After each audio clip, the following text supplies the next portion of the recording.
갖다 심은 겨자씨 하나를 같으니 이는 모든 씨보다 작은 것이로되 자란 후에는 풀보다 커서 나무가 되매 공중의 새들이 와서 그 가지에 깃들이니라.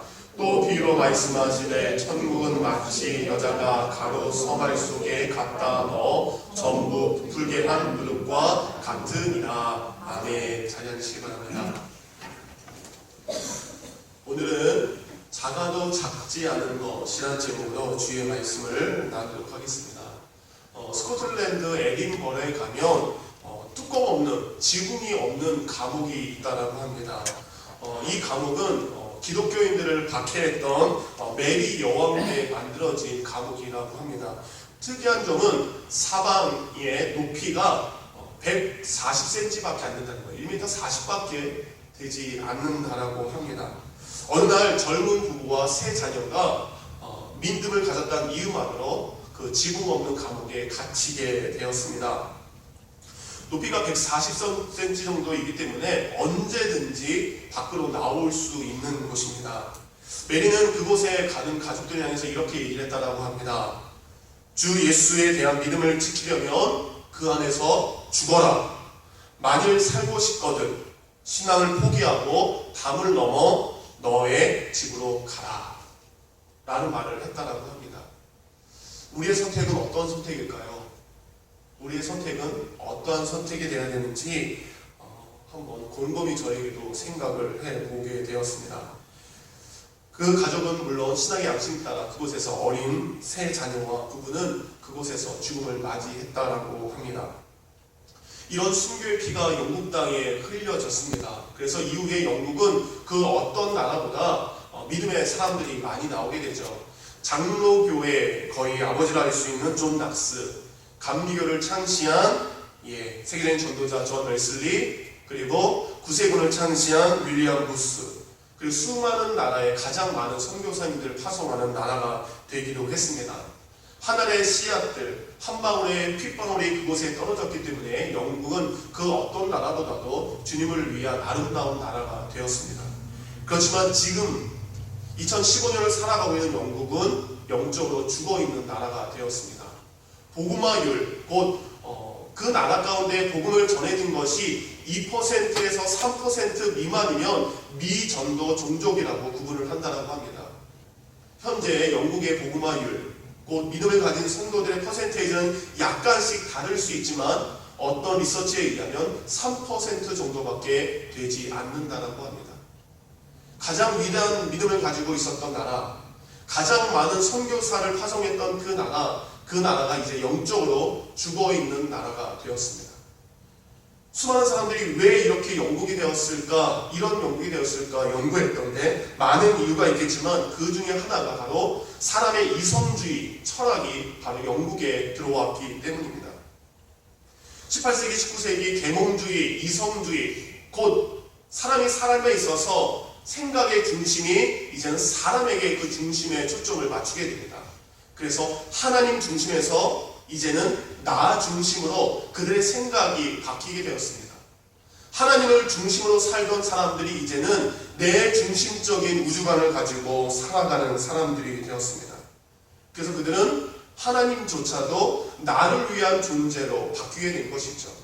그래서 여러 우상 중에 내가 이제 하나님을 위해 존재하는 것이 아니라 하나님이 나를 위해 존재하고 있구나 라는 믿음이 그들 가운데 점점 깊게 자리 잡고 있기 때문에 이제 영국에서 살고 있는 사람들은 내가 우주의 중심이고 내가 생각의 기준이고 내가 이성의 중심이라는 것 때문에 점점 하나님을 멀리 밀어내게 되는 것입니다. 결국 그들의 신앙은 하나님을 우상으로 만들고 그리고 하나님을 떠나보내는 신앙 때문에 이렇게 미전도 종족이라는 아픔의 역사를 가지고 지금을 살아가는 나라가 되었습니다. 우리의 신앙을 한번 돌아보기를 원합니다. 내가 지금 내 삶의 기준이 하나님인가 아니면 나인가? 내가 하나님을 위해서 믿고 있는가 아니면 하나님이 나를 위해서 존재하고 계시는가? 단지 하나님께서는 내 인생을 형통하게 하고 내 자녀를 지키고 내가 이 땅에서 기쁨 가운데 살아가고 있는 것, 그것을 충족하고 만족시키기 위한 분인가? 그랬을 때 우리의 신앙은 영국의 신앙의 사람들이 점점 죽어갔던 것처럼 은혜가 없어지고 기도가 없어지고 말씀의 자리에 거하지 않고 하나님을 아버지라 부르지 않는 믿음의 모습이 우리에게 드러나고 있는 것입니다. 여러분, 학생들이 어떻게 해야 공부를 잘합니까? 공부해야죠. 학생들이 어떻게 하면 좋은 대학을 갈 수 있습니까? 그만큼 책상에 앉아서 시간과 열정을 투자해야 됩니다. 우리가 우리의 믿음을 지키기 위해서 우리는 그런 시간과 열정과 우리의 믿음을 주님 앞에 헌신해야 됩니다. 그래야 우리가 좋은 믿음을 가지고 우리가 건강한 믿음을 가지고 살아갈 수 있습니다. 이곳에 우리 사랑하는 성도님들, 예수님을 위해서 시간을 들이시기 바랍니다. 예수님을 위해서 땀을 들이시기 바랍니다. 예수님을 위해서 눈물을 흘리시기 바랍니다. 그럴 때 여러분에게 가장 좋은 믿음의 축복으로 하나님께서 복을 내려주실 것입니다. 계속해서 마태복음을 통해서 예수님께서 우리에게 주신 말씀들을 쭉 나누면서 요즘에는 13장을 보고 있습니다. 13장은 예수님께서 7가지의 비유를 통해서 천국이 어떤 곳인지 우리에게 말씀해 주고 있습니다.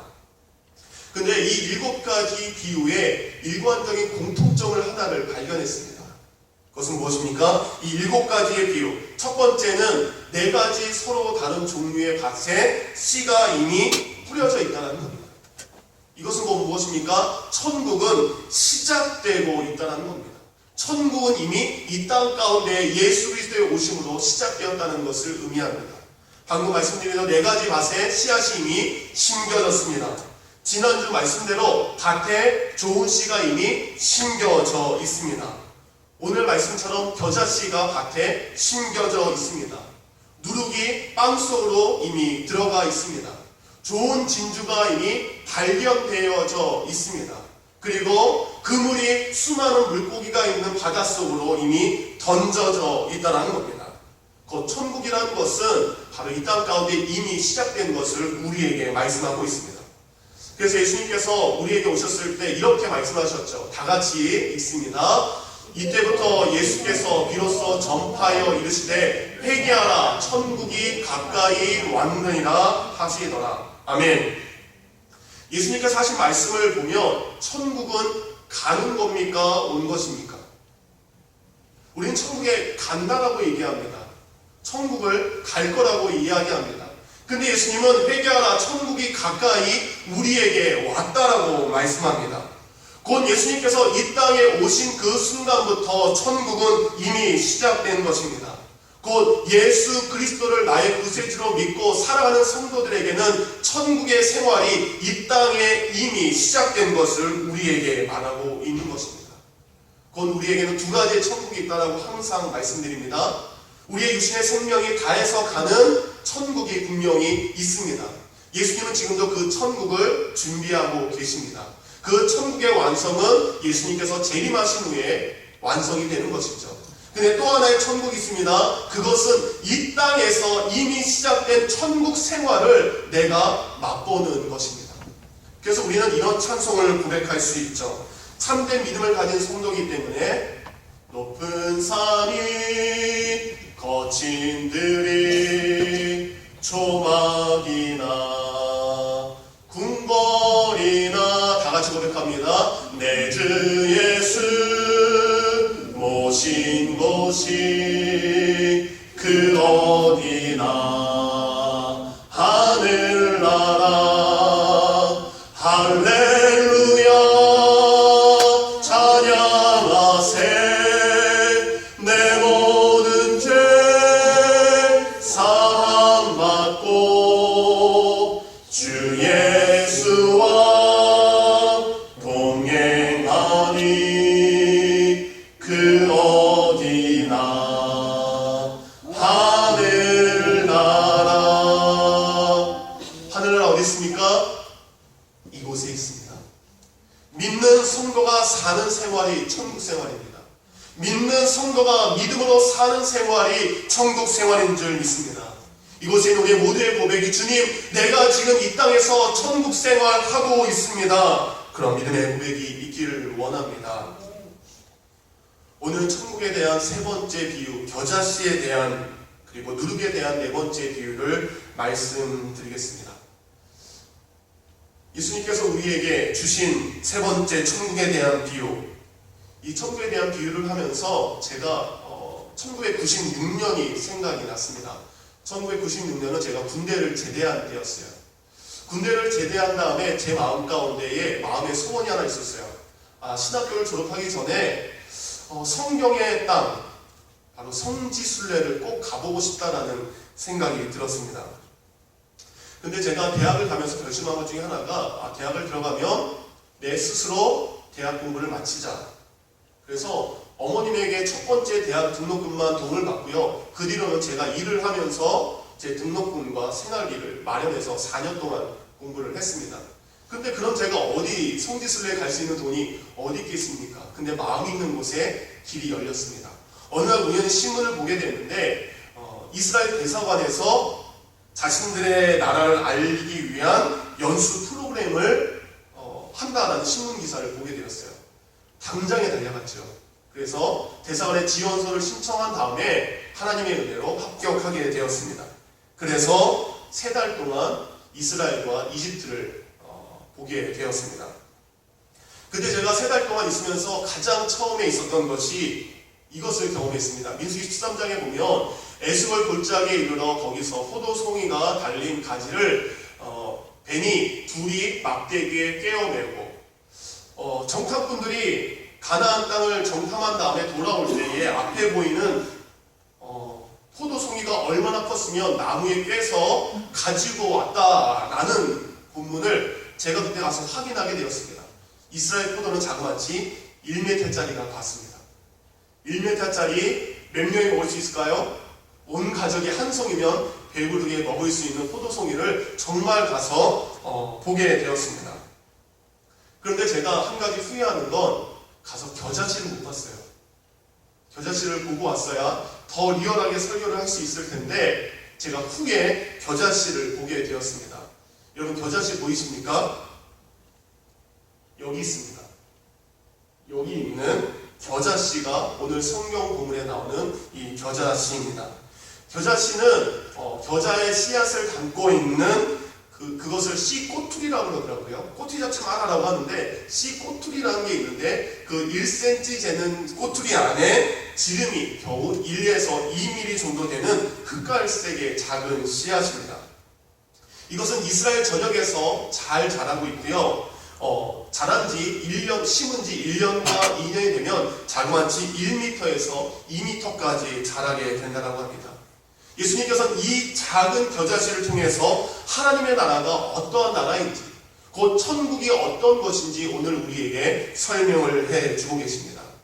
예수님은 이 작은 겨자씨를 통해서 우리에게 가르쳐주시는 천국의 비밀은 천국의 시작은 겨자씨와 같이 아주 작다라는 것입니다. 오늘 본문 31절을 보면 32절에 이 모든 씨보다 작은 꽃이로되 곧 겨자씨는 어떠한 씨앗보다 작은 씨앗인데 바로 이 작은 씨앗에서 천국이 시작된다는 겁니다. 곧 하나님의 나라는 큰 것이 아니라는 겁니다. 하나님의 나라는 지극히 작은 것부터 보잘것없어 보이는 것부터 소리 없이 시작된다는 겁니다. 예수 그리스도의 오심을 생각해 보시기 바랍니다. 예수님은 그 창조주께서 인간의 태 속으로 들어가시는 낮아짐으로 오셨습니다. 예수 그리스도께서는 호화로운 궁궐과 웅장한 성전에서 그 복음 사역을 시작하지 않고 빈들에서 사역을 시작하셨습니다. 예수는 예루살렘에 들어갈 때 힘과 그리고 정복을 상징하는 말을 타지 않으셨습니다. 가장 낮아짐과 작음을 상징하는 나귀를 타고 들어가셨다는 겁니다. 말로 다 표현할 수 없는 천국, 그 천국에 대해서 사도 요한은 온갖 보물들로 설명을 해줬습니다. 근데 이 천국보다 우리가 이 땅에서 누려야 될 천국은 작은 것부터 시작된다는 겁니다. 그래서 제가 이렇게 한번 적어봤어요. 예전에는 삼시세끼 고기를 먹으면서 온갖 산의 진미를 먹었음에도 불구하고 맛있지 않았지만 예수 그리스도를 만난 다음에는 가끔 가다 보면 밥과 김치 하나만으로도 만족할 수 있는 것이 성도의 삶이 되어야 됩니다. 크고 좋은 차와 좋은 집을 살면서 만족하는 것이 성도의 삶이 아니라 비록 불편하고 그리고 덜컹거리지만 그곳에서도 감사를 느낄 수 있는 것이 성도의 삶이 되어야 됩니다. 예전에는 건강했을 때 좋았지만 지금 아팠을 때도 감사하는 것이 바로 천국 생활의 시작인 것입니다. 우리는 큰 것을 좋아합니다. 웅장한 것을 좋아합니다. 화려한 것을 좋아합니다. 그렇지만 천국이란 것은 우리가 느끼고 있는 가장 작은 것, 보잘것없는 것이라도 그것에서 감사를 느끼고 그것에서 은혜를 느끼는 것, 이것이 바로 천국을 소유한 성도들의 모습이라는 겁니다. 사무엘상 17장에 보면 가장 큰 사람 골리앗과 그리고 작은 다윗의 싸움의 장면이 나옵니다. 큰 것과 작은 것의 싸움입니다. 이것은 싸움이 되지 않습니다. 이것은 보나마나 큰 골리앗의 승리일 수밖에 없습니다. 경험도 없고 경력도 없는 작은 소년, 그렇지만 그는 승리했습니다. 근데 우리가 여기서 주의 깊게 봐야 될 것은 다윗이 승리했다는 것보다 그가 믿음으로 도전했다는 겁니다. 사울왕은 도전하지 못했습니다. 수많은 이스라엘 군인들이 있었지만 크고 웅장해 보이고 그리고 어떻게 할 수 없는 골리앗 앞에 도전한 사람은 없었습니다.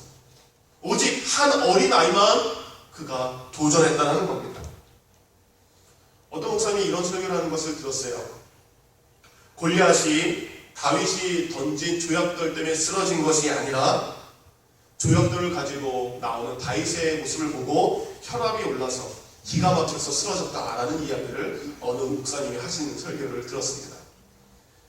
다윗은 이런 고백으로 나아갔습니다. 다윗이 블레셋 사람에게 이르되 너는 칼과 창과 단창으로 내게 오거니와 나는 만군의 여호와의 이름 곧 내가 모욕하는 이스라엘 군대 하나님의 이름으로 내게 가노라. 또 여호와의 구원하심이 칼과 창에 있지 아니함은 이 무리로 알게 하리라. 전쟁은 여호와께 속한 것인즉 그가 너희를 우리 손에 붙이시리라. 아멘. 작고 보잘것없는 그였지만 그 안에는 하나님이 계셨습니다. 작고 보잘것없고 능력이 없는 소녀였지만 그 안에는 세상 그 어떤 큰 것보다 크신 하나님이 그 안에 계신 것을 우리는 보아 알 수 있습니다. 사랑하는 성도님들, 여러분 안에 크신 하나님의 은혜를 담으시기 바랍니다. 나는 비록 작지만 나는 아무것도 할 수 없는 성도지만 천국을 경험한 성도는 하나님의 그 크신 은혜를 그 마음에 품고 살아가는 성도인 줄 믿습니다.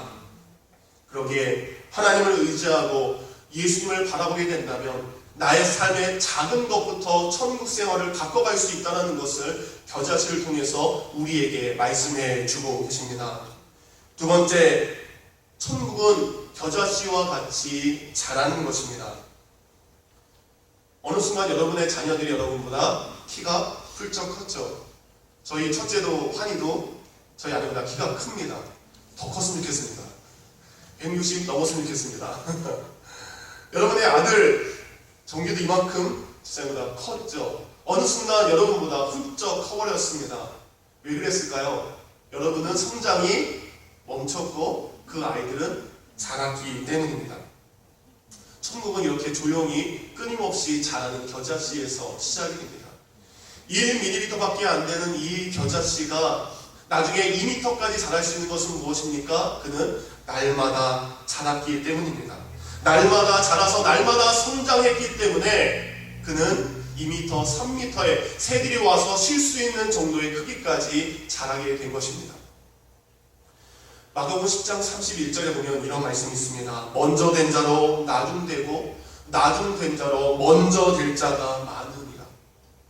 내가 믿음을 가지고 있지만 내 믿음이 자라지 않았다면, 내 믿음이 성장하고 있지 않다면, 비록 나중에 예수님을 믿은 사람이었지만 그가 예수님을 잘 믿고 날마다 성장하게 된다면 우리의 믿음보다 그의 믿음이 더욱더 하나님 보시기에 아름다운 믿음이 된다는 것입니다. 우리는 가만히 있으면 안 됩니다.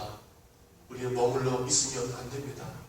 자그마한 씨앗이 분열되고 갈라지는 고통 가운데 그는 매일매일 자라게 된 것입니다. 줄기가 자라는데 힘이 필요합니다. 열매를 맺는데 햇빛이 필요합니다. 더 많은 영양분과 더 많은 물과 더 많은 햇빛을 받아야 자라게 됩니다. 목회자로서 목회를 할 때에 가장 가슴 아프고 속상할 때가 이겁니다. 성도님들이 기도 제목을 주세요. 목사님 힘들어요. 목사님 지칩니다. 목사님 이런저런 어려움 가운데 제가 빠져 있는 것 같습니다. 저를 위해서 기도해 주세요 라는 기도의 제목을 주실 때가 있습니다. 그러면 저는 기도의 제목들을 가지고 기도하게 되죠. 근데 가장 중요한 것은 저의 기도보다 누구의 기도가 필요합니까? 바로 그분의 기도가 필요합니다. 하나님, 내가 힘들어합니다. 하나님께 기도하시기 바랍니다. 하나님, 내가 시험에 빠져 있습니다. 하나님께 기도하시기 바랍니다. 하나님, 제가 찬양을 불러도 은혜가 되지 않습니다. 하나님께 나아가시기 바랍니다. 가만히 앉아있으면, 내가 주저앉아 있으면, 내가 아무런 것도 하지 않으면, 내가 잘하지 않으면 내 신앙은 거기에 머물러 있는 것입니다. 사해바다는 왜 죽은 바다가 되었습니까? 움직이지 않는 바다가 되었기 때문입니다. 32절 말씀을 보면 신긴 후에는 자라서 모든 나물보다 다 커지며 큰 가지를 내니 라고 되어 있습니다. 여기서 중요한 말이 뭐죠? 자란다는 것입니다. 커지고 있다는 것입니다. 그리고 큰 가지를 내고 있다는 동사입니다.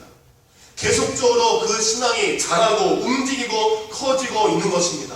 비록 요란하진 않지만 그는 차츰 조용히 그의 믿음을 지켜가고 있고 성장해 나가고 있는 것입니다. 여러분의 믿음을 성장시키기 바랍니다. 여러분의 믿음을 자라게 하시기 바랍니다. 여러분의 믿음이 자라서 2m, 3m에 자라서 더욱더 주님께 가까이 가는 사람, 이것이 천국 성도의 모습인 줄 믿습니다. 마지막, 천국은 겨자나무와 같이 내어주는 것입니다. 옛날에 한 사과나무가 있었습니다. 그 나무에게는 사랑하는 한 소년이 있었습니다. 그 소년과 나무는 서로를 너무 좋아하고 사랑하고 아주 잘 놀았다고 합니다. 시간이 흘러서 소년은 청년이 되자 나무를 찾아오지 않았습니다. 그래서 나무는 혼자 있을 때가 많이 있었어요. 어느 날 소년이 청년이 되어 나무를 찾았을 때에 나무는 반갑게 소년을 맞이했습니다. 하지만 청년이 된 소년은 나무에게 돈이 필요하다고 이야기합니다. 돈을 주지 못하겠냐라는 말에 나무는 자기가 맺고 있는 사과를 그에게 내주게 됩니다. 그리고 그 청년은 사과를 가지고 도회지에 가서 돈을 마련하게 됩니다. 그리고 그는 사과를 받은 후에 나무를 떠난 후에 오랫동안 돌아오지 않았습니다. 어느 날 소년이 어른이 되어서 다시 그에게 돌아왔습니다. 어른이 된 소년은 나무에게 이야기합니다. 내가 집 한 채를 져야 되는데 나에게 나무를 줄 수 없니? 나무는 흔쾌히 자신의 가지를 내어줍니다. 자신의 줄기를 내어줍니다. 그리고 소년으로 하여금 그 집을 짓게 합니다. 그리고 소년은 나무와 가지를 베어간 후에 오랫동안 또한 오지 않았습니다. 이제는 거의 할아버지가 되어서 돌아온 소년은 이제 멀리 여행을 하고 싶다라고 합니다. 그래서 이제는 줄기를 잘라주는 것이 아니라 자신의 몸통 자체를 내어주게 됩니다. 자신의 몸을 내어주고 그것으로 배를 만들어서 여행을 하라고 이야기를 합니다.